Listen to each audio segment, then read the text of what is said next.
주인공은 개혁신당 이준석 대표입니다. 어서 오십시오. 네, 안녕하십니까. 반갑습니다. 요즘도 역시 바쁘시죠?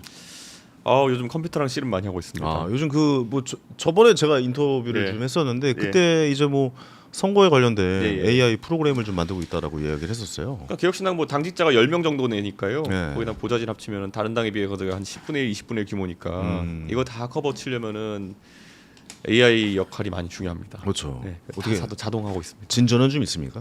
굉장히 많이 되고 있어요. 네. 그러니까 제가 뭐 어차피 기존 정당 어떻게 들어가는지는 잘 아니까 거기서 불필요한 부분들 다 드러내고 자동화할 수 있는 건 자동화하고 그래서 개혁신당이 지금 뭐 굳이 비교하자면 12석 있는 조국 혁신당보다는 뭐 이런저런 일 많이 하는 것처럼 보이는 거 그렇네요. 아닙니까? 조국 대표님한테 미안하지만 예. 역시 IT가 적용되니까 조금 다르다 그런 생각입니다. 개혁신당은 뭐 당원, 뭐 국회의원 이게 뿐만 아니라 AI까지 더해지는 정당이라고 얘기해야겠네요. 그 다음 주엔 또 저희 전 사무처하고 네. 보좌진 전부 다 또 AI 교육도 들어가고요. 어. 예.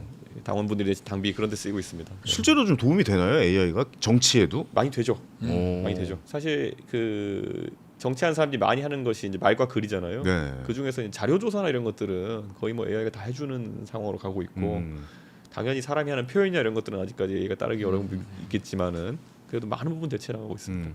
요즘 뭐 보좌진이나 뭐 대변인 쪽에서 발표할 때 네. 그 대본 만드는 것도 챗GPT 좀 활용하고 그렇습니까? 정치권에서? 사람마다 다르긴 하죠. 어. 예. 뭐 글을 아주 잘 쓰는 사람도 오히려 초안은 AI가 잡는 게 좋다라고 하는 경우도 있고요. 그렇군요. 아니면 또 고집이 있는 분은 끝까지 버티겠다 이렇게 하는 분도 있고. 뭐 제가 알기로는 모 정당은 논평을 다 이제 AI가 쓰는 거라고 있습니다. 네, 알겠습니다. AI에 대한 이야기. 역시 뭐 이과 출신이시고. 그게 원래 우리 예. 솔직히 불편한 진실인데 이거 예. 그 정당에 가면은 부대변인 이런 분들 많잖아요. 예. 한 40명 이렇게 막 있고 이런 경우 있거든요. 그러니까요. 큰 정당은요. 그분들 실제로 글 한 편도 안 쓰는 경우 대부분이에요. 아 그래요. 전부 다 그럼요. 거기 네. 사무처에 배속된 대변인 행정실에 있는 직원이 써주고 이렇게 하거든요. 맞아요. 그러니까 이미 그 거기야말로 대신 해주는 문화가 이미 있던 곳이다.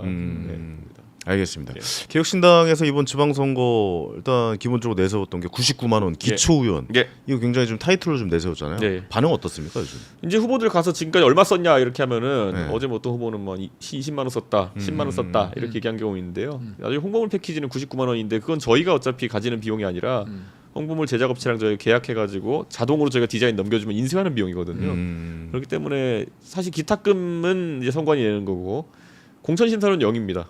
이것만 해도 굉장히 큰 거죠. 이번에 공천 심사료가 전혀 없습니까? 이번에 국민의힘이 공천심사료가 300인가 그럴걸요? 아, 예. 민주당이 더 비싸지 않아요?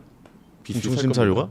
그 정도 같은 보통 2, 300 정도 2, 300 받습니다. 정도 받습니다. 아, 그러니까 그래요? 쉽게 말하면 내가 개혁신당 공천 받고 싶다 그러면 나는 돈 한 푼 안 내고 가서 이렇게 그렇죠, 응모할 그렇죠. 수 있는 거죠. 예, 네. 그거 굉장히 큽니다. 굉장히 크죠. 그런 사람 입장에서는 2, 300씩 그 심사료로 어우, 내는 것만 해도 그럼요. 아니 대학교 입시 원서가 300이라 그래 쳐보십시오. 누가 입시 그걸 원서죠. 맞아요. 맞아요. 누가 그걸 네. 자신 있게 지원하겠습니까? 그렇네요, 진짜. 대학교 입시 원서 실제로 6만 원, 7만 원 사실 하잖아요. 말입니다. 그것도 비싸다 알린다. 그러니까 네. 개혁신당은 국고 보조금 별로 없는데 네. 민주당 국민의힘 1년에 400억 500억씩 받아요. 아니 그렇게 받는 당이 도대체 공천 신청하는 사람들한테 무슨 돈이 그렇게 또 부족해서 받는가 이런 생각이 들어요. 네. 그러니까 사무처 그렇게 하면 이제 저희가 기자분들 만나면은 기자 간담회라고 하는 행사가 거기다 밥 먹고 술 먹는 거거든요. 네. 네, 근데 거기서 저희는 솔직히 비싼 밥 사기가 뭐 애매하죠.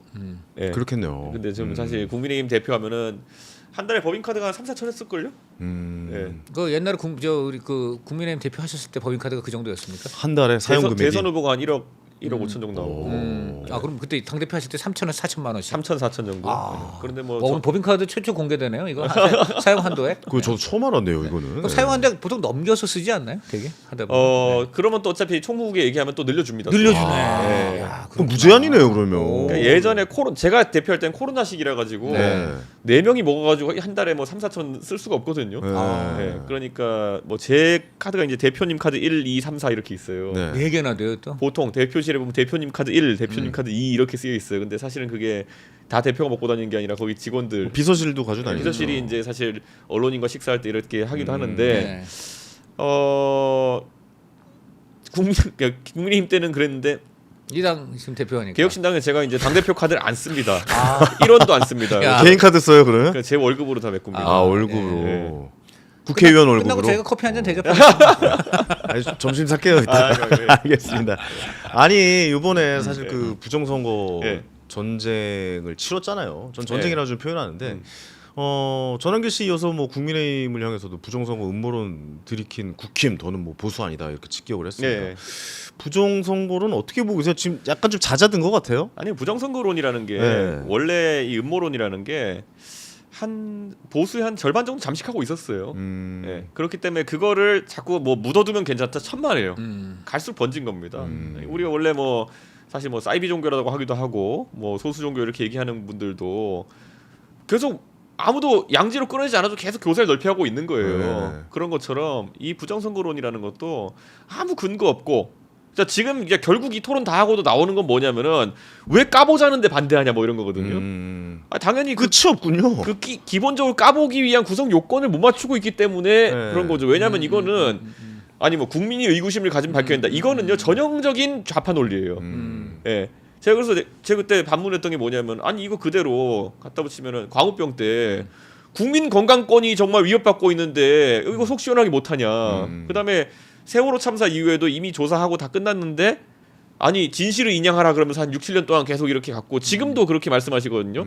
이 안타까운 마음, 뭐 건강에 대한 걱정, 아니면 후쿠시마 그 오염수에 대한 우려 걱정, 이거는요 다 그 나름의 이유는 있어요. 근데 이걸 가지고 어디까지 사회가 받아가지고 이거를 계속 이제 공식적인 절차로 다룰 것이냐는 이건 냉정해져야 되는 거거든요. 지금 보수라고 하는 사람들이 그걸 갖고 나와가지고 이거 의심가는데 왜 이게 안 해주냐 이거는 본질적으로 똑같은 사람들하고 자인하는 거예요. 그러니까 저는 그게 너무 견디기 힘든 거죠. 어떻게 생각하세요? 그러니까 토론을 해봤더니 그래도 어느 정도 이런 건 좀 보완할 필요성은 있겠다라고 느끼는 부분은 있습니까? 그러니까 음모론이 치고 들어올 때 네. 가장 좋은 게 뭐냐면은 예를 들어 달 착륙 이런 거 음모론 계속 가잖아요. 네. 그러면은 거기에 이제 뭐 깃발이 펄럭이지 않는다 뭐 이런 거, 깃발이 펄럭인다. 뭐 달에서 바람의 방향이 뭐 공기가 없는데 어떻게 네. 붙여 이런 것부터 시작해서 나오잖아요. 그러면은 과학의 요소가 들어갑니다. 그러니까 일반 대중이 그냥 봤을 때 그런가 싶을 만한 걸 몇 개 끌어들여 가지고 하는 건데 선거도 그런 거예요. 부정선거라는 것도 실제 본인 참관인이나 이런 가본 분들은 불가능이라고 얘기해요. 네. 그러니까 지금 제기하는 분 대부분이 뭐냐면은 참관인도 안 해보고 자기가 선거도 안 나가고 그냥 이거 유튜브나 이런 데서 보면 뭐 하나 어떻게 이럴 수 있지? 이래가지고 자기 확신에 빠지는 경우거든요. 예. 그리고 거기에 약간의 이제 그 선정적인 멘트. 한 표도 소중한 거 아니냐 뭐 이런 거. 근데 예를 들어 제가 그때 토론에서 말했지만은 전환길 씨가 그때 자기가 선관위 사무총장 시켜달라고 그랬잖아요. 전환길 씨 시키면 못합니다. 선관위 사무총장. 이게 우리가 알아야 되는 게 뭐냐면 선관위가 직원이 3,000명 돼요. 투표소가 몇 개쯤 될 것 같으세요? 10,000개 정도 되죠. 15,000개 됩니다. 15,000개나 됩니다. 그러니까 15,000개 투표소와 3,000명의 선관위 직원이 얘기한 건 뭐냐면은 실제 우리가 당일날 가가지고 보는 사람들이 선관위 직원이 아니에요. 다 뭐냐면은 구청 뭐 동사무소 공무원들이에요. 맞아요, 뭐 선생하다 오신 분들 아니면은 뭐 구청 맞아요. 공무원 이런 분들이 와가지고 구청공무원 무슨 뭐 연금공무단 막 이런 데 일하시는 분들 4년에 한 번 교육 받아가지고 하는 거예요. 그럼 선거 사무 하다 보면은 야 이거 숫자 잘못 쓰고 이런 게 빈번하거든요. 네네네. 근데 그거를 우리가 이제 그래도 잘 잡아와서 이렇게 하고 있는 건데 이거를 가지고 휴먼 에러죠 전부 다 대부분. 이걸 가지고 조직적인 부정이 있었다 뭐 이래버리면은 이거는 전환기 씨가 선관위 사무총장에도 해결 안 되는 문제다. 왜냐? 애초에 선관위 직원이 아니에요. 날마다 선거만 연구하는 업무를 하는 게 아니라 학교 선생하다 오는 거예요. 개표위원도 그렇고. 그렇죠. 그러니까 이거를 가지고 지금 이제 뭐 대단한 걸 잡았다 이렇게 하는 것 자체가 코미디인 거죠. 이거 대체적으로 보면 사람의 실수는 어느 정도 있을 수 있지만 본질적인 의혹을 제기하고 뭔가 바꿔야 되는 거는 보이지 않았다라고 제가 결론 내려도 됩니까? 그러니까 거기 끝 나오잖아. 197세 할머니가 뭐 어떻게 여기 투표의 명부에 있느냐.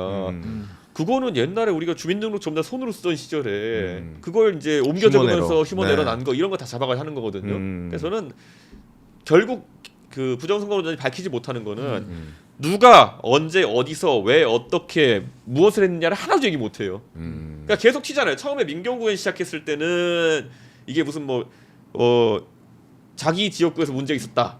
그러다가 선거 소송으로 다 이제 해결되니까 조직적인 전국 단위 부정이 있었다. 어느 단계에 있었냐? 처음엔 투표시에 있었다 그랬다가 나중에 개표시에 있었다 그랬다가 나중에는 전산 조작했다 그랬다가 지금은 다 한다 그러잖아요. 그러니까 이게 이 사람들이 앞뒤가 안 맞는다. 무책임한 거예요. 무책임한 것이다. 알겠습니다. 뭐 부정선거 관련해서 뭐 궁금한 거 있으십니까? 뭐 아니 예. 부정선거는 사실 뭐 우리 죄송합니다. 우리 이재명이요? 이준석 대표의 저는 압승이라고 생각하는데 문제는 이거죠. 네네.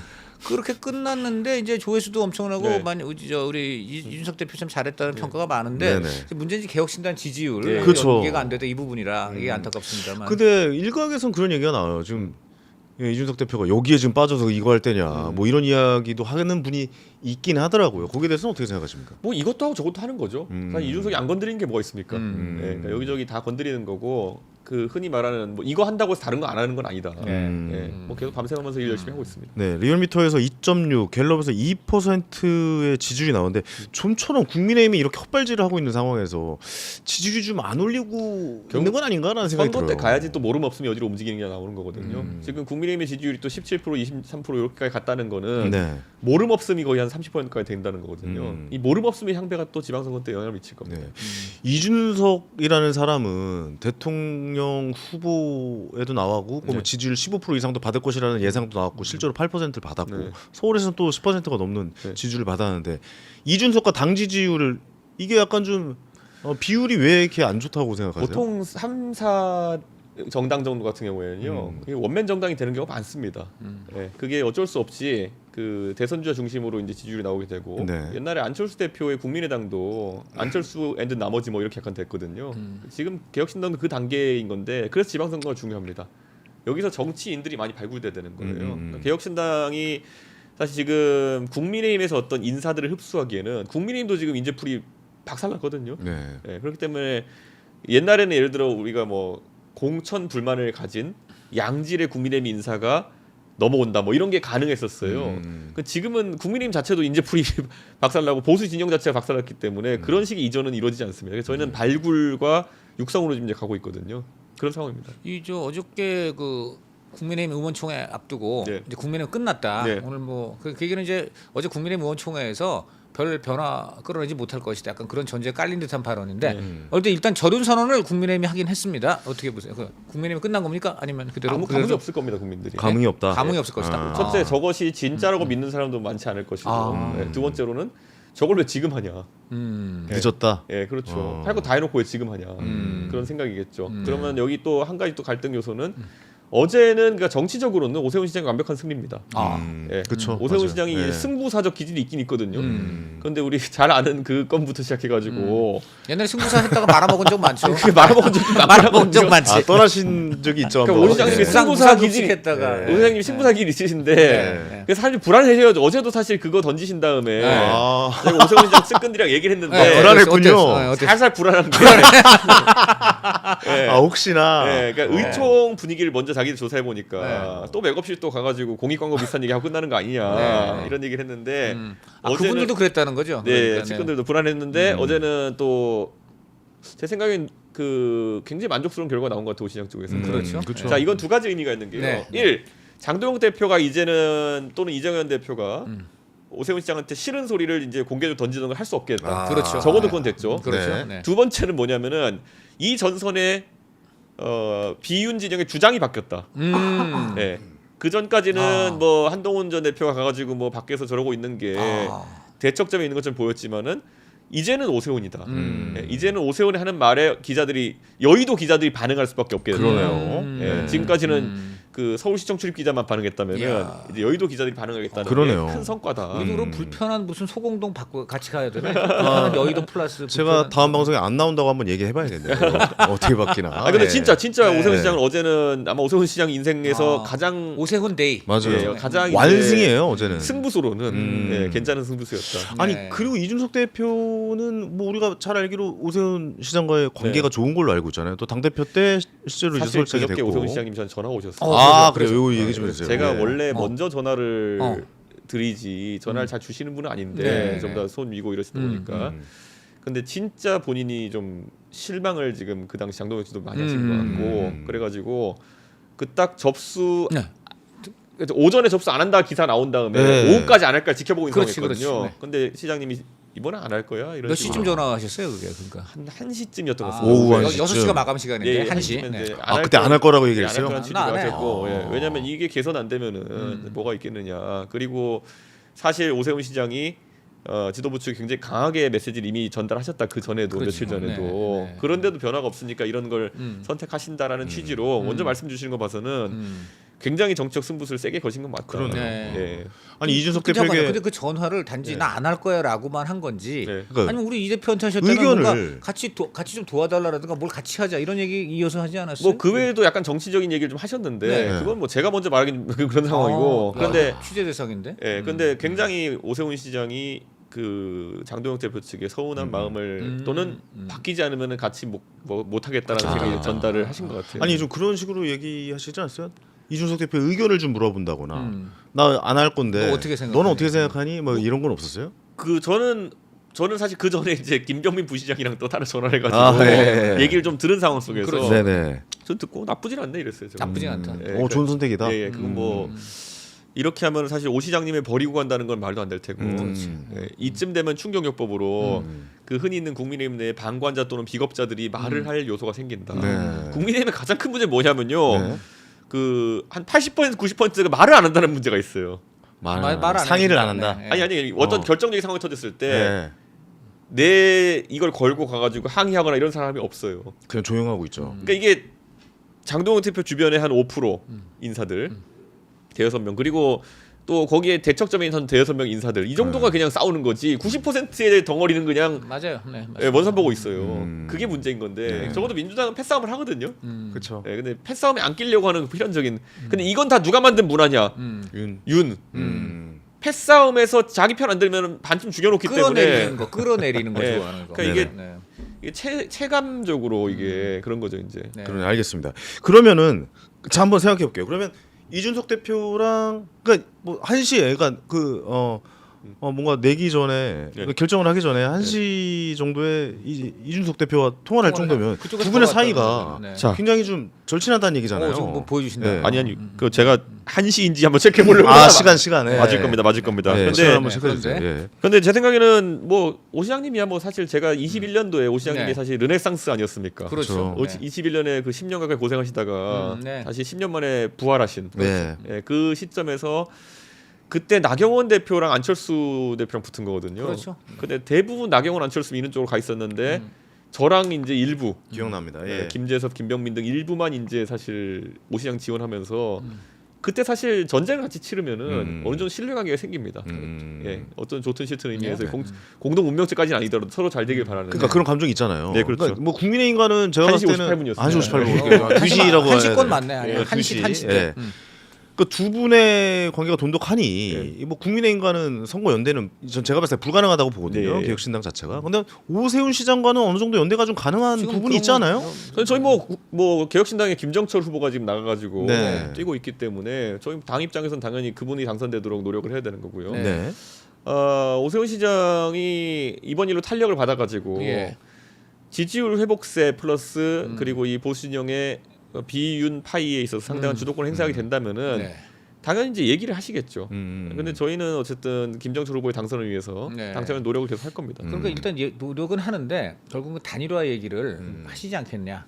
결국 잘 굴러간다면 네네. 그런 얘기 아니겠습니까? 그렇다면 거기에는 단일화 협의의 길은 열려 있다. 뭐 이 근데 정도까지. 이준석은 남의 단일화든 저의 단일화든 찬성해 본 적이 없습니다. 네. 그러네요. 그러니까 단일화가 꼭 표 합산으로 이루어지느냐는 약간 물음표기 때문에 그래도 오늘 오세훈 시장 굉장히 긍정적으로 평가해 주셨는데. 뭐 그거야 뭐 오세훈 시장 개인에 대해서는 제가 사람에 대한 평가라고 이해하면 네. 되겠군요. 예, 알겠습니다. 지금까지 오세훈 시장한테 제가 약간 아쉬웠던 거는 어제 그제와 같은 결기를 좀 더 일찍 보여줬어야 되는데 그러지 못했던 거. 사실 결정적 지점이 여러 개 있었잖아요. 사실 지금 뭐 장동혁 대표 저런 상황이 하루 이틀 된 것도 아니고 또 거꾸로 올라가면 윤석열 대통령 시절부터 한두 번이 아니었는데 뭐 이렇게 되니까 그런 거죠. 다소 늦은 감은 있지만 그래도 깔끔한 한 방이 있었다 정치인으로서 네, 그렇죠. 그렇게 좀 평가를 하시는군요. 알겠습니다. 한동훈 전 대표에 대해서 어떻게 보고 계세요? 행보가 지금 요즘 대구, 뭐 부산 이렇게 좀 돌아다니고 있는 것 같은데 지금 뭐 다시 복당 이야기도 있고. 제가 두 가지 얘기했지만은 네. 뭐 그 서울시장 나가는 게 어떠냐 플러스 개항을 나가는 게 어떠냐. 최근에 제가 그 한동훈 개라고 하는 모 인사를 만나서 얘기해봤는데 네. 자기도 그거 완전히 똑같이 생각한다. 아. 그런데 말만 하면 이렇게 격정적으로 반응한다. 예. 저는 뭐 저는 남한테 조언할 때 정말 제가 싫어하는 사람이라 하더라도 절대 그 사람 잘못되는 조언 안 해요. 예, 양심상 제가 지금까지 정치하면서 이어온 철칙이거든요. 누구한테 이랬으면 좋겠다, 이런 잘 될 거다라고 하면 진짜 잘 될 거라 생각해서 하는 거거든요. 네네. 지금 아마 이제 부산시에서 부산시장으로 박형준 시장 후보가 뭐 인기가 없다는 말을 이제 하면서 네. 거기 밀어내고 이제 주진우 의원이 혹시 후보가 되면은 거기 노리겠죠 이제. 재보궐. 예. 예. 근데 그거가 글쎄요. 저는 보궐선거나 이런 거를 두고 지금 이제 80여일 정도 남았다고 했을 때 나간다 안 나간다에 대한 확실한 입장 표명 그리고 어디로 간다 같은 거는 나가는 곳에 대한 예의거든요. 아. 예. 근데 그게 늦어지면 아마 간본단 이미지가 강해질 겁니다. 그죠. 주진우 의원 말고 거기 또 있지 않습니까? 전재수 의원. 네, 그렇죠. 북구도 있잖아요. 거기는 어떨까요? 거기는 아마 빌 가능성이 굉장히 높은데. 정치적 자살일 겁니다. 그건 거의.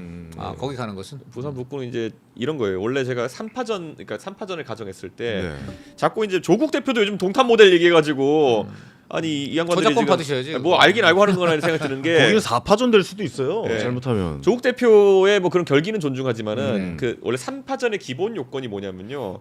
상대 진영이 아주 우세한 곳에 가야 돼요. 아. 이건 오늘 제가 단독 공개합니다. 압도적으로 1등이어야 되는군요. 동탄의 자, 비교, 이게 동탄 승대 비교. 흔히 착한 저도 냉정히 말하면요. 동탄 갈까 아니면 대구 가서 정면 승부할까 아니면 상계동 나갈까 이 세 가지를 주로 놓고 고민했어요. 제가 그런데 동탄 모델이 되는 핵심 1. 기본적인 상식과 다르게 만약 보수 진영 후보가 나가려고 그러면 민주당이 되게 센 곳으로 나가야 돼요. 아. 예. 그리고 예를 들어 한동훈 후보 입장에서도 한동훈 대표 입장에서도 무조건 민주당이 센 데 나가야 돼요. 그래야 3파전이 성립됩니다. 이건 왜 그러냐? 그게. 1. 만약에 국민의힘이 센 곳으로 나가잖아요. 그럼 어떤 일이 발생하냐면은 국민의힘 후보도 되려고 나옵니다. 아. 그렇네. 예. 그렇네. 예를 들어 부산에 예를 들어서 북구 이런 데 가는데 뭐 거기 국민의힘이 딱히 세지 않지만 예를 들어 해운대 나가잖아요. 그러면은 한 60%까지 받을 수 있다 생각하고 보수 진영에서 네. 내가 거기서 한 40%만 받으면 이긴다. 그러면 국민의힘 후보 누가 나올지 모르겠지만은 40%는 받을 수 있는 사람이 나올 겁니다. 그렇겠네요. 근데 동탄은 어떠냐면 동탄이 원래 민주당이 65예요. 네. 그리고 보수가 35거든요. 제가 나가겠다는 순간 뭐냐면은 이 산술적인 계산만 하는 분들은 야 이준석이 나왔어? 그러면 내가 여기 나가면 이준석이 못해도 10% 먹으면은 내가 25% 먹고 어떻게 이기냐. 네. 그러면 여기는 내가 이기려 나가는 게 아니에요. 그럼 이기려 나오는 사람이 없어요. 그러면 이준석에 비해 체급이 낮은 사람이 나올 수밖에 없는 거예요. 그게 실제로 그때 한정민 후보라고 정치 신인에 가까운 분이 나와가지고 국민의힘에 네. 한 15% 정도 받았죠. 그러면 15% 빼고는 5% 남잖아요. 이거 갖고 40% 싸움하는 게 3파전의 본질이에요. 아. 그런데 그렇네. 여기서 보면은 자 보세요. 우리가 그 3파전에서 그 보수가 센 곳으로 가면 어떻게 되냐면요. 예전에 수영구에서 장예찬 전 최고위원이 국민의힘 기억납니다. 후보 하다가 네. 무소속으로 나가고 네. 거기 이제 정영국 후보가 나가가지고 정은욱. 정영국 후보 나가가지고 3파전이 된 거예요. 정영국 후보가 40% 받고 끝났잖아요. 그냥 40% 넘게 받고 끝났잖아요. 네. 그러니까 보수가 센 곳으로 가면은 그거 받을 만한 후보가 나와요. 아. 그 정영국 후보 같은 경우에 뭐 언론인 출신의 이력도 괜찮고 이러다 보니까 나오잖아요. 근데 만약에 그게 어디 뭐 경기도의 아주 어려운 지역에 장재찬 최고가 나가가지고 붙다가 그렇게 됐다. 그럼 거기에 대체 국민의힘 후보로 나온 사람은 그렇게 센 사람 아니었을 겁니다. 아. 그러니까 해볼 만한 게임이 됐을 것이다. 그러니까 3파전의 기본이 지금 조국 한동훈 두 분이 거꾸로 생각하고 있어요. 그러니까 조국 장관이 부산 나오는 거는 거기에 약간 부합합니다. 근데 한동훈 전 대표는 전 대표가 나오면은 그 동탄 모델 수식에는 맞지 않습니다. 네. 그래서 개항이나 이런 데 오히려 나가야 된다. 어, 개항이요? 개항 지금 개항 아, 나가야 그렇죠. 된다는 거예요. 자, 이걸 그대로 적용해 보자고요. 만약에 개항에 나가요. 네. 한동훈 후보 개항에 나가요. 그러면 개항에 정상적인 국민의힘에서 당선되고자 나온 후보는 안 나올 겁니다. 뭐 약간 한동훈 대표를 극한으로 싫어해가지고 약간 스토커 같은 분 나오거나 이럴 거예요. 맨날 한동훈 대표 욕만 하고 이런 분들. 국힘은 좀 약한 분이 나올 자, 것이다. 그럼 개항의 후보가 개항 주민 입장에서는 나오는 순간 이거는 큰 인물. 그리고 여기 약간 욕하러 나온 사람 그리고 여기 민주당 후보 이렇게 돼 있으면은 이 둘의 구도가 되는 거지 이 사람은 그렇죠. 그냥 끄트머리 변수가 되는 겁니다. 예, 그렇기 때문에 이렇게 양자 대결로 사실은 가게 되고요. 여기서 이제 그러면은 한동훈 전 대표에 대한 사람들 인식이 어떻게 가장 중요한 게 뭐냐면은 한동훈 전 대표가 만약 거기서 이기면은 무조건 국민의힘 복당이 되고 대권 주자로 우뚝 선다라고 그렇겠죠. 믿는 그런 생각을 할 정도의 네. 주민이 많은 곳에 가야 돼요. 그렇죠, 그렇죠. 예. 그러니까 그 스윙 보터들이 많은 지역에 가야 되는 거예요. 그런 발상의 자유가 있는 동탄이 딱 그거였거든요. 동탄의 주민들은 굉장히 말랑말랑한 사고를 가진 분들이에요. 그러니까 그 시나리오를 꿈꿀 수 있는 건데 좀 보수 경향성이 센 동네 아니면 진보 경향 센 동네 올해로 이렇게 오래 간 곳은 오래 그 조직이 이어진 곳은 안 믿어요 그거를. 아 그러네요. 그러니까 이준석 대표 이야기 듣고 있으니까 빠져드네요. 뭐 진짜 얘기를 들어보니까 개항에 나가야 되는 건 아닌가라는 생각이 들 정도로. 저라면 나갔습니다 이미 개항에. 만약에 이준석 대표라면 개항에 나갔다. 그 개항 시나리오는 그렇게 되는 대표에게. 거였고 두 네. 번째로는 그 서울시장 시나리오가 가능했던 거는 그 원래 선거에서 변수가 되면 그 변두리 변수가 되면 안 돼요. 네네. 근데 예를 들어 한동훈 전 대표가 어디 보궐선거 나가면요, 국민 입장에서 아 그래 저 사람이 되는 것보다는 그냥 민주당 후보가 되는 게 낫겠다라고 전술을 차릴 수가 있어요. 근데 서울시장 그게 안 되거든요. 서울시장은 국민 입장에 포기할 수가 없는 선거예요. 그럼 만약 한동훈 전 대표가 나가가지고 10%라도 받는다, 받을 수 있을 것 같아요. 생각에 10% 15%대를 받을 수 있을 것 같아요. 최소 시작할 때. 그러면 바로 단일화 대상이 됩니다.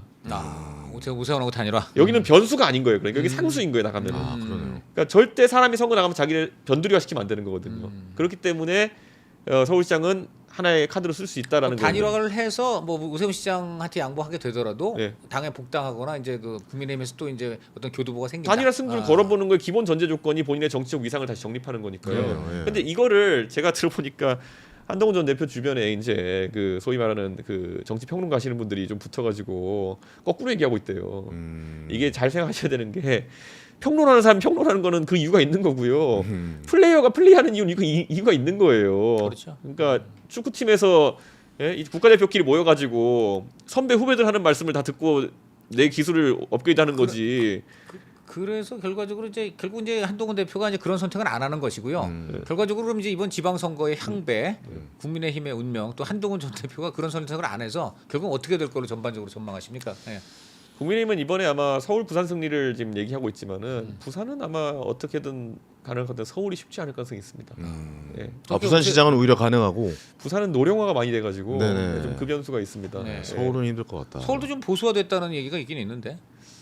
그런데 이제 5월에 아마 승부처가 갈릴 거거든요. 네. 그 이재명 대통령의 부동산 정책에 따라 가지고 네. 실제로 그 하락 안정세가 있느냐 아니면 그건 고가가 유지되느냐 이거에 따라서 굉장히 민심이 출렁일 거거든요. 일단 5월 9일 이후잖아요. 네. 예.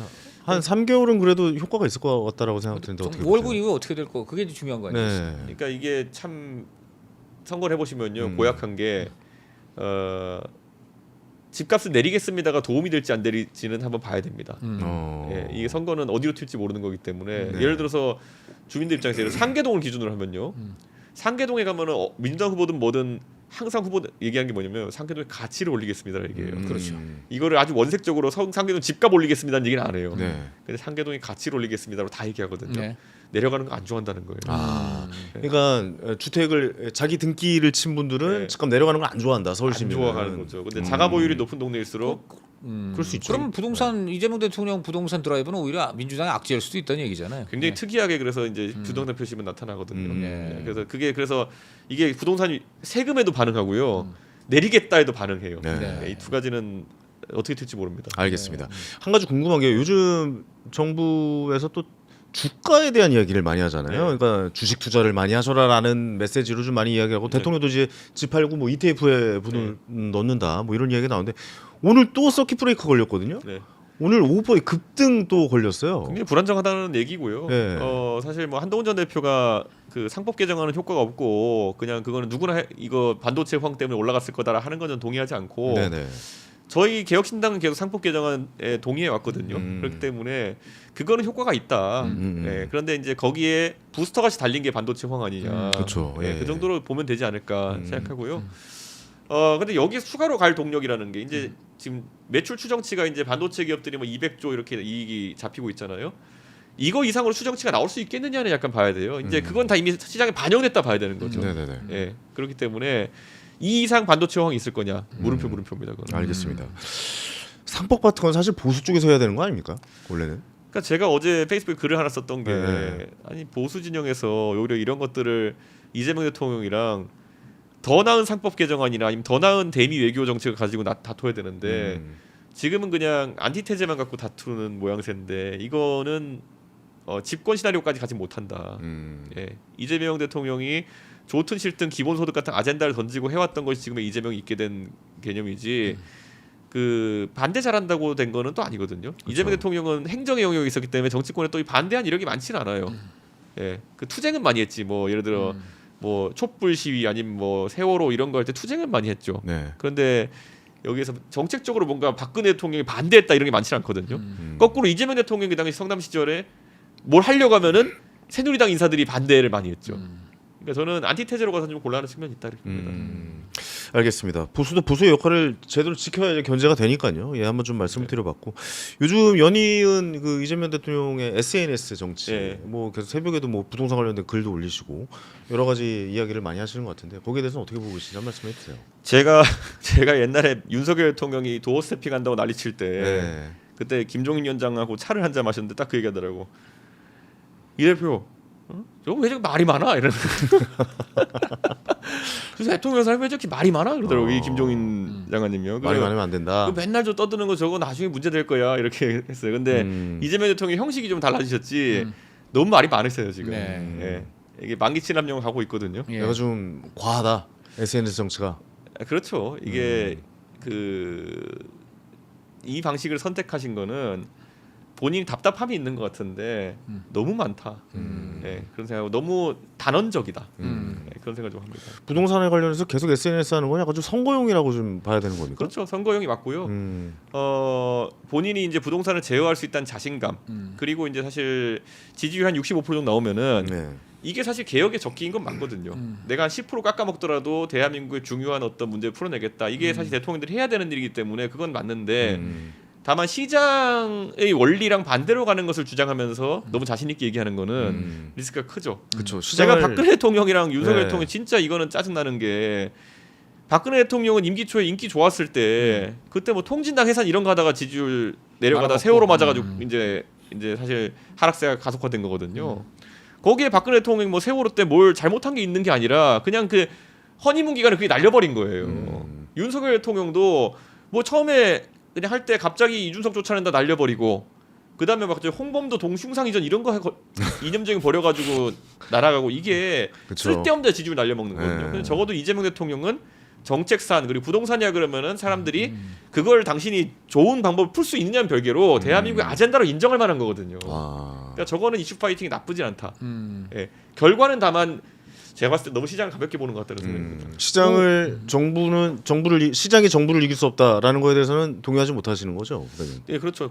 특히 그 이번에 정원호 서울시장 후보로 나온다는 분, 네. 지금 그분도 가볍게 시장을 보고 있는 것 같아가지고 아. 어떤 점에서 가볍게 보고 있는 거죠? 서울의 공급에 있어가지고 네. 사실 재건축 재개발이 지금 이제 규제 때문에 안 되는 건 아니고 지금 이제 사업성 때문에 안 되고 있는 건 맞거든요. 그럼 사업성을 올리기 위한 여러 가지 방법들이 있는데 그걸 고민하기보다는 지금 이제 사실 대단지 개발을 거의 불가능하게 하는 네네. 그런 방향으로 이제 정치를 가져가려는 것 같은데 네. 저는 그거는 결국 엄청난 공급 부족으로 나올 거다라는 생각합니다. 왜냐하면 신축이라는 거는 그냥 단순히 아파트 보급률 이상의 의미를 가지는 거거든요. 예, 그거를 강구하고 있는 것 같아요. 마지막으로 그거 한마디 여쭤볼게요. 그 전체적으로 봤을 때 총평은 네. 정원호 구청장에 대해서는 왜냐면 이제 유력 후보고 좀 지지율이 잘 나오니까요. 그 얘기 한마디 좀 들어볼까요? 어떻게 보고 계시는지. 뭐 이제 선거 때 가면은 뭐 네거티브성 검증도 많이 이루어질 거고 하겠죠. 네. 그런데 지금까지 행정하면서 삼선하면서 이제 성과라고 하는 것이 뭐 서울숲하고 뭐 이런 레미콩공장 이런 건 이전 이런 건데 네. 그 부분에 있어서는 구청장보다는 어떤 시장이 기여하는 부분도 있었고 그걸 이제 검증해 나가겠죠. 그리고 저는 이제 예전에 이분이 뭐 양천구청에 공무원으로 있었을 때 그때 뭐 5.18 관련해서 이견이 있어가지고 보좌관 한 분을 뭐 두들겨 패고 뭐 출동한 뭐 경찰에게도 폭력을 사실상 행사하는데 끼어 있었고 뭐 주민도 말리는 주민도 뭐 이 폭력을 행사하고 뭐 이렇게 했다 그러는데 성정이 어떤 분일지는 제가 한번 좀 봐야 될 것 같습니다. 예, 그 과격하신 분 같아요. 아무리 젊었을 때 그래도 아니 그 말싸움마다 우리 뭐 술 먹다가 싸울 수 있는데. 출동한 경찰은 왜 또 그러면 그렇게 하며 네. 그 말리는 주민은 또 왜 그렇게 하며 그 판결문을 네. 저희가 봐야겠지만은 좀 우려스러운 부분이 있거든요. 네. 그런 것들하고 그러니까 근데 거기에 대해서 해명을 하는 걸 보면은 5.18 관련해서 이견이 있어가지고 그렇게 했습니다. 뭐 이런 거예요. 예전에 이재명 대통령이 음주 왜 했냐 그랬더니만은 뭐 훌륭한 분을 돕다가 그렇게 됐습니다. 뭐 이랬거든요. 그러니까 해명이 아닌 해명 같은 거 하는 걸 보면서 저는 그런 거는 좀 공직 사회에서 우리 경계해야 되는 건데 그건 좀 안 좋은 모습이다. 저도 그 마지막으로 질문 드릴 게 이제 개혁신당 이번 어쨌든 이제 지방선거 이제 임하시는데 어쨌든 좀 서울시장 후보도 내시고 하셨어요. 네. 어쨌든 이번에 개혁신당 정당으로서 좀 성적을 거두셔야 되는데 어떻게 좀 예측을 하시고 또 하나 특히 이제 중국대는 경기도지사입니다. 경기도지사 후보 얘기가 아직 없는 것 같은데 뭐 대표님도 경기도고 자 어떻게? 우선 개혁신당 이번에 기초의원 광역의원 후보들 많이 나가고요.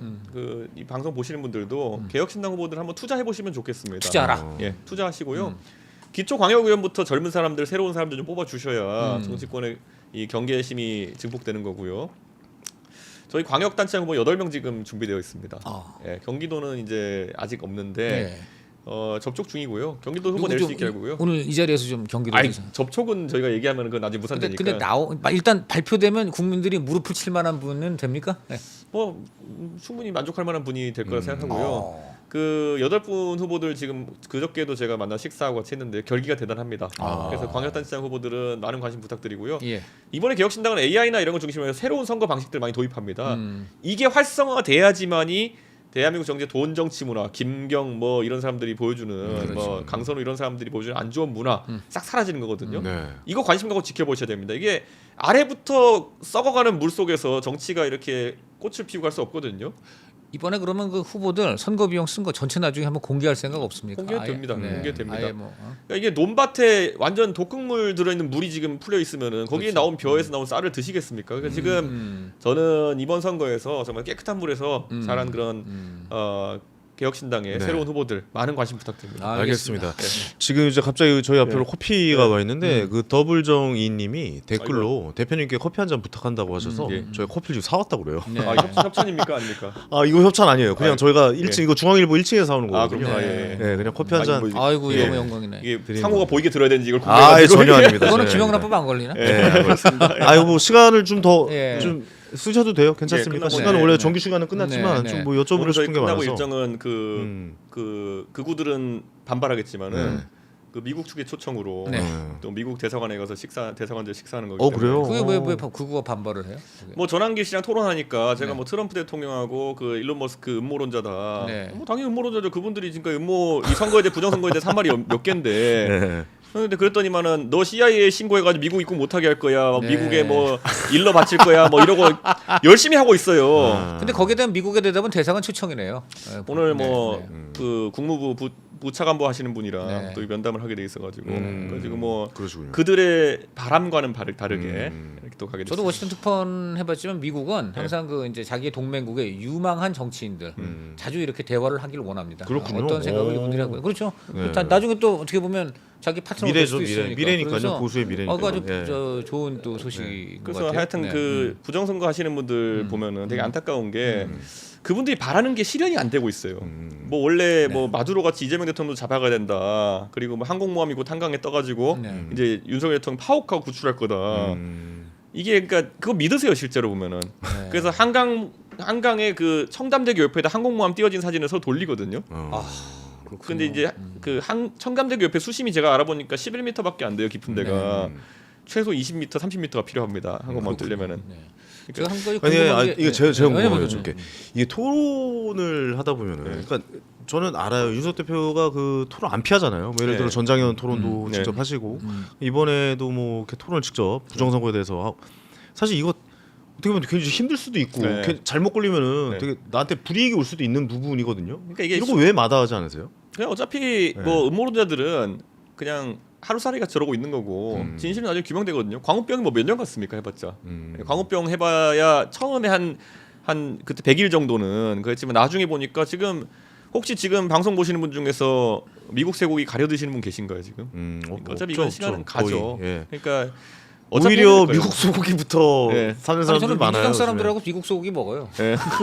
맛있어요. 뭐 예, 먹어. 그거 뭐 네. 그러니까 음모론의 맛있으니까. 사회적 비용이라 그러는 거는 네. 좀 양심을 가져야 되는 거거든요. 맞아. 근데 네. 양심 없이 저런 거 저는 이런 것도 물어요. 예를 들어 세월호 때 우리 정말 그 아이들이 많이 죽었으니까 얼마나 안타까웠습니까? 근데 세월호 때 진실을 인양해라고 했던 분들 뭐 그 처음에는 취지를 좀 이해하고 억울한 분도 있고 하지만은 왜 문재인 정부 때 진실을 인양 못했을까요? 그렇죠. 맞는 말. 그러니까 중요한 시. 애초에 추가적인 진실이 없는데 그걸 갖고 진실 인양해라고 했던 분들은 유족이면 제외. 유족이면 그분들의 안타까운 마음 100년이 가도 우리가 어떻게 못할 거예요. 그런데 그 옆에 붙어가지고 이제 그 선동하시던 분들은 그렇죠. 사회적 비용을 엄청나게 야기한 거예요. 부정선거도 제가 이렇게 얘기해요. 부정선거도 진짜 본인이 선거 나가서 떨어진 사람 중에 사전투표가 너무 안 나와가지고 진 분들 안타까운 사람들이면은 뭐 약간 이해. 근데 옆에 붙어가지고 계속 장사하는 분들은 사회적 비용 야기하면서 굉장히 나쁜 짓 하고 있는 거예요. 제가 질문드리고 싶은 게 하나 있는데 이재명 대통령 최근 지지율이 옛날 그 작년에 우리 이준석 대표도 나가셨던 대선에서 49%인데 지금 뭐 60몇 %. 예. 자 그럼 이게 도대체 뭐냐? 이게 민주당 전통 지지층은 아닌 것 같고 이게 뉴 이재명이다. 그러니까 사실은 이거는 개혁신당 성향 그렇죠. 지지층과 일부 원래 겹쳐요. 민주당 과거 이념적인 건 싫어했는데 이재명 대통령 실용적인 것 때문에 이제 붙었다 이런 분들이에요. 근데 이게 지금 개혁신당 지지층이 그쪽으로 간 거 아니냐? 원래 그래서 젊은 이게- 층 중에 좀 이탈한 게 있죠. 네. 젊은 층 중에서 이제 합리적이고 이성적인 사람 중에 보면은 지금 보수 진영 전체가 비이성에 빠져 있기 때문에 예. 그런 것도 있고 사실 모름 없음이 많아졌습니다. 예. 우리가 봤을 때 대선 때는 모름 없음이 싹 이제 개혁신당에 붙었던 것들이 또 이제 모름 없음으로 빠져나간 경우가 상당히 있고요. 네. 그래서 저는 그 모름 없음이 앞으로 지방선거 또 어떤 판단을 하느냐. 지금 이재명 대통령 갖고 간 거 아니에요? 갖고 갔다 보기에는 그건 국민의 파일이 가져간 겁니다. 아 국민의힘 걸 갖고 네, 갔다. 국민이 가져간 거고 어. 그 중간에 왜 무당파성 뉴 이재명이라고 불리는 사람들은 어떻게 보면 성향이 개혁신당과 맞잖아. 교집합적인 부분이 좀 있긴 있잖아요. 있는데 60대 네. 70대에서 많이 빠져나갔습니다. 그분들이 그래요? 제가 민주당 이제 가서- 제가 그 얘기했던 그래요? 게 뭐냐면 60대 70대가 사실은 그 우리가 착오를 가지면 안 되는 게 그 매표나 아니면 이런 것 오히려 더 취약한 부분이 있습니다. 경제적으로 불안정한 세대가 은퇴 세대 중에서 과거 국민연금이나 이런 게 정립되기 전에 좀 은퇴하신 분들이 그 굉장히 그런 것들 민감하거든요. 그래서 우리가 봐야 되는 게 박근혜 대통령이 무슨 대단한 그 보수적 이념으로 정치하신 것 같지만 사실 박근혜 대통령이 따뜻한 보수를 많이 하셨거든요. 그래가지고 그때 나이 든 층의 표를 갖추고 계셨던 게 뭐냐면은 기초연금이에요. 그렇죠. 예. 70대에 가까운 분들한테 그 70대 70% 정도에게 사실상 이제 기본소득들인 거죠. 그러니까 이게 보수가 착각하면 안 되는 게요. 이분들이 진짜 무슨 막 그 애국 플러스 뭐 이런 것 때문에 투표한다 이런 분들의 비중보다는 먹고 사는 문제를 누가 해결해 주냐에 굉장히 민감하게 다가서는 거고 그렇죠. 저는 이재명 대통령이 어느 정도 지원금이나 이런 거를 그 세대에 많이 뿌리면서 지방선거 이런 걸 치를 수 있다. 그러면 오히려 70대 60대 이탈이 그 가속화될 가능성이 있다. 젊은 사람들은 오히려 약간 그 실리적인 것보다는 이념적인 성향이 강해요. 이제 대학에서 간 나오고 이러다 보면은 배운 대로 움직이려고 하는 게 강하거든요. 근데 40대, 50대 이렇게 하면서 아이를 키우면서 이제 생활이라는 걸 이제 체험하게 되는 순간부터 조금 이제 생활 정책에 눈을 많이 뜨게 되고 60대, 70대면은 나의 빈곤 해결해 줄 사람이 누구냐에 굉장히 많이 눈을 뜨. 이게 지금 보수의 삼박자고 박근혜가 60대, 70대에서 굉장히 강했던 거는 그건 거예요. 그럼 그런데 지금 윤석열 거치면서 뭐가 있냐면은 주는 건 없이 이제 짜증나기만 한다 이런 거잖아요. 주는 건 없이 이제 계엄이나 해대고 말 되네. 네, 말 되네. 이런 정신 나간 이게 이제 지금 그러다 보니까 이제 아직 친윤이 주도인 국민의힘보다 차라리 실용 이재명 쪽 당하고 저 이재명 대표가 뭔가 연대할 것 같다 이런 얘기도 있는 일각에서 하는데 이건 어떻게 보세요? 뭐 그렇게 하기에는 저는 네. 이재명 정부의 뭐 경제 철학이나 이제 이런 거랑 좀 동의하지 않기 때문에 그건 불가능한데 하여튼 문제는 그겁니다. 윤석열 지금 윤호개인 하는 사람들이 좀 안타까운 게요. 윤석열도 잘한 게 뭐냐? 예, 저 사람을 길이어야 될 만한 잘한 게 뭐냐? 예를 들어 박정희 대통령도 나중에 독재를 하시긴 하셨지만은 경제 발전에서 아무도 부인하지 못한 성과가 있으셨고, 뭐 전두환 대통령은 당연히 그 정치적으로는 도덕성이 빵점이지만은 그 시기에 경제 수치 관리라는 거는 그 당시에 관료들 중심으로 해가지고 뭐 성과를 평가할 수 있지만 윤석열은 정치적으로든 아니면 정책적으로는 평가할 만한 게 뭐냐? 예를 들어 의대 증후만 하더라도요 얼마나 황당하냐면 저거 민주당에서 하고 싶어서 안 다니던 거거든요. 민주당에서 수류탄을 갖고 와서 자기 진영에 까놓는 사람 도대체 뭐 하는 사람이냐. 그러니까 이 사람은 평가할 만한 게 없는데 이걸 붙들고 지금 윤호개인 하려고 하니까 안 되는 거예요. 명분이 없죠. 그러니까 지금 저는 분위기는. 제발 그런 거 좀 그만하고 네. 예, 정상화했으면 좋겠다. 알겠습니다. 정치를. 저 마지막으로 네. 제가 요즘 궁금해서 요거 하나만 여쭤볼게요. 네. 결국에 개혁신당이 살아남는 방법은 지금 네. 뭐 워낙 젊은 층에는 인기가 네. 많으시니까 네. 20대, 30대 네. 결국에 30대, 40대도 꽤 좀 중요한 것 같고 네. 그리고 또 전 경기도 쪽이 개혁신당이 굉장히 좀 중요하다라고 그렇습니다. 생각을 하거든요. 여기를 공략할 수 있는 좀 이준석 대표만의 뭐가 노하우가 있나요? 뭐 경기도는 저희가 이제 뭐 동탄 선거를 통해 가지고 네. 많이 학습하고 그리고 전략을 짠 곳인데요. 저는 경기도의 보궐선거나 아니면은 또 이런 지사선거 그리고 시장선거에는 많은 후보를 내야 된다고 생각하고요. 계속 저희가 그 부분에 정진해야 되고 이렇게 말씀드릴게요. 동탄 선거가 증명한 게 뭐냐면요. 동탄의 65%가 민주당이었다. 근데 실제 해보니까 이준석이 42%를 가져왔다. 그리고 민당 후보 39로 줄었다. 그럼 65 빼기 39는 뭐냐면 26 정도의 사람들은 국민의힘이 싫어가지고 대안을 찾고 있던 사람들이에요. 네네네. 예, 저는 그게 경기 남부에 넓게 퍼져 있다. 특히 삼성전자나 이런 좀 직장에 다니는 젊은 세대 위주로. 그래서 동탄 아니 그게 국민의힘이면 민주당 아닙니까? 민주당 지지층에서 빠진 사람들이잖아요. 그러니까 원래 아. 그러니까 그 진보적 성향에서 민당 찍었던 것이 아니라 국민의힘이 싫어가지고 민주당을 찍고 있었던 사람들이 그렇군요. 거죠. 예. 아, 그 그러니까- 사람들이 이준석에 대항이 나오니까 바로 오케이, 빠져나왔던 오케이, 오케이. 것이죠. 아, 그러니까 그래요. 성향 자체는 보수의 정치관이나 이런 것들에 관심이 있었던 사람들이죠. 네네네. 그 대표적인 사람들이 삼성전자 직원들입니다.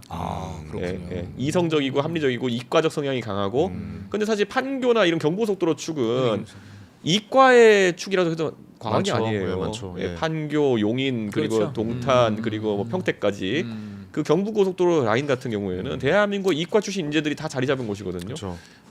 이과의 축을 이번에 한번 장악해 보겠다. 그러니까 특별히 지지하지 않는 그 젊고 똑똑하신 그 경기도 남부 지역에 살고 좋은 직장을 네. 갖고 있는 분들이 네. 이준석 대표를 많이 지지를 했던 게 네. 사실이었던 것 그렇죠. 같아요. 네. 그러니까 어떻게 그쪽을 이제 공략을 하느냐가 다시 개혁신당의 그렇죠. 미래를 그렇습니다. 결정하는 중요한 요인인 것 같다는 생각이 그렇습니다. 좀 들긴 합니다. 이번에 좀 경부고속도로 잘 타주시기 야, 바랍니다. 그렇게 하겠습니다. 알겠습니다. 아, 오늘 역시 이준석 대표랑 얘기하면 참 재밌습니다. 재밌어요. 뭐 네, 이런저런 얘기 재밌습니다. 뒷부분은 아예 대본에도 없는 거 그냥 한번 막 한번 여쭤봤거든요. 언제든지 불러주시면 내가 뛰어나오겠습니다. 네. 알겠습니다. 언제든지 한번 불러보도록 하겠습니다. 채널이 잘 되길 바란 마음에서. 네, 예. 고맙습니다. 고맙습니다. 네, 감사합니다. 네. 감사합니다. 네. 자, 저희도 인사드리도록 하겠습니다. 오늘 강찬호 의원님 어떠셨는지 한 말씀 짧게 부탁드릴게요. 역시 저 이름은 불편한데 네. 막상 다 해보고 나면 네. 알차다. 네. 그렇게 말씀드리겠습니다. 알겠습니다. 예. 저희도 인사드리고 저희는 다음 주 목요일 날 다시 생방송 10시 오전 10시에 찾아뵙도록 하겠습니다. 다음 주에는 우리 송영길 전 오. 대표님 오시죠? 내일 모레. 내일 모레죠. 네, 이제 다음 주가 아니라 내일 모레 목요일 네. 날 오전 10시에. 개항을 목장의 결투. 예. 이게 제가 요거 개항을 한번 진짜 저희 유행어대로 조사하면 단어 한번 쫙쫙 파보도록 하겠습니다. 그렇습니다. 예, 네, 그래서 바로 많이 구독시켜 기대해 한번 주시고. 해보도록 하겠습니다. 자, 인사드리도록 하겠습니다. 감사합니다. 네, 감사합니다. 감사합니다.